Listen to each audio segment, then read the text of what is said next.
9th class భూగోళ శాస్త్రం. భారతదేశం పరిమాణం మరియు ఉనికి. భారతదేశం ప్రపంచంలోని ప్రాచీన నాగరికతలలో ఒకటి. ఇది గత 5 దశాబ్దాలలో బహుముఖ సామాజిక ఆర్థిక ప్రగతిని సాధించింది.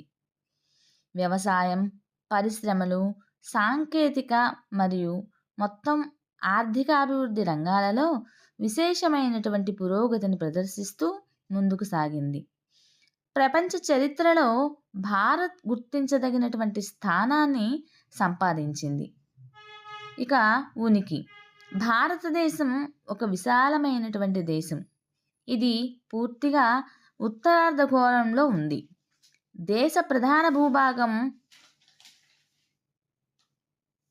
8 డిగ్రీల 4 ఉత్తర అక్షాంశం నుండి 37 డిగ్రీల 6 ఉత్తర అక్షాంశాల వరకు, 68 డిగ్రీల 7 ఉత్తర రేఖాంశం నుండి 97 డిగ్రీల 25 తూర్పు రేఖాంశాల వరకు విస్తరించి ఉంది. కర్కట రేఖ 23 డిగ్రీల 30 ఉత్తర అక్షాంశం దేశాన్ని దాదాపు 2 సమాన భాగాలుగా విభజిస్తుంది. ప్రధాన భూభాగానికి ఆగ్నేయ దిశలో బంగాళాఖాతంలో అండమాన్ నికోబార్ దీవులు, నైరుతి దిశలో అరేబియా సముద్రంలో లక్షద్వీపులు ఉన్నాయి. భారతదేశం భూభాగము 3.28 మిలియన్లు అంటే 32.8 లక్షల చదరపు కిలోమీటర్లు విస్తీర్ణం కలిగి ఉంది. భారతదేశం యొక్క మొత్తం వైశాల్యం ప్రపంచంలోని మొత్తం భూభాగంలో 2.4% కలిగి ఉంది. నెక్స్ట్, భారతదేశ ప్రపంచంలో 7వ అతిపెద్ద దేశం అని స్పష్టంగా తెలుస్తుంది.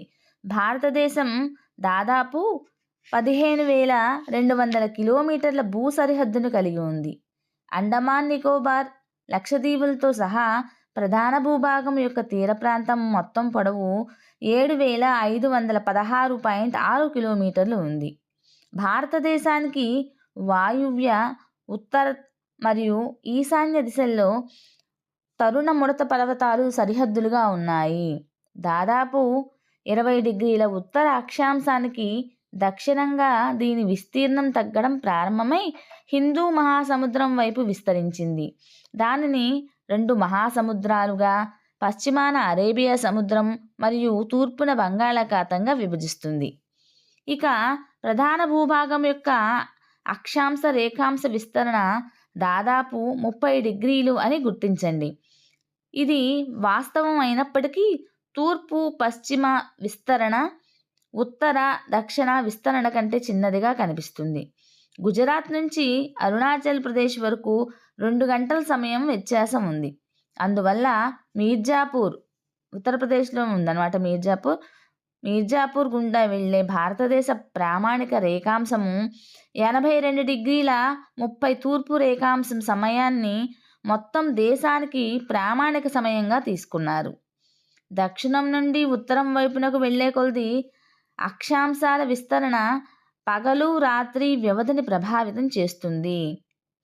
ఇక భారతదేశ ప్రామాణిక రేఖాంశంగా 82 డిగ్రీల 30 తూర్పు రేఖాంశాన్ని ఎందుకు ఎంపిక చేస్తారు?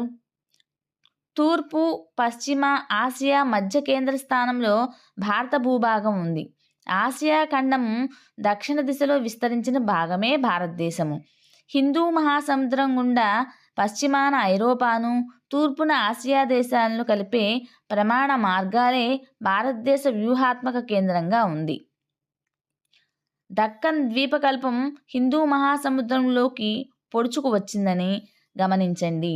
దీనివల్ల భారతదేశ పశ్చిమ తీర, పశ్చిమ ఆసియా, ఆఫ్రికా, ఐరోపాలతోనూ మరియు తూర్పు తీర ఆగ్నేయ తూర్పు ఆసియాతోనూ సన్నిహిత సంబంధాలు ఏర్పరచుకోవడానికి దోహదపడింది. భారతదేశం వల్లే హిందూ మహాసముద్రంలో మరే ఇతర దేశానికి సుదీర్ఘ తీర ప్రాంతం లేదు. వాస్తవానికి హిందూ మహాసముద్రంలో భారతదేశానికి ప్రముఖ స్థానం ఉంది. కాబట్టి ఈ మహాసముద్రానికి భారతదేశం పేరు పెట్టడం సమర్థనీయమైనదే.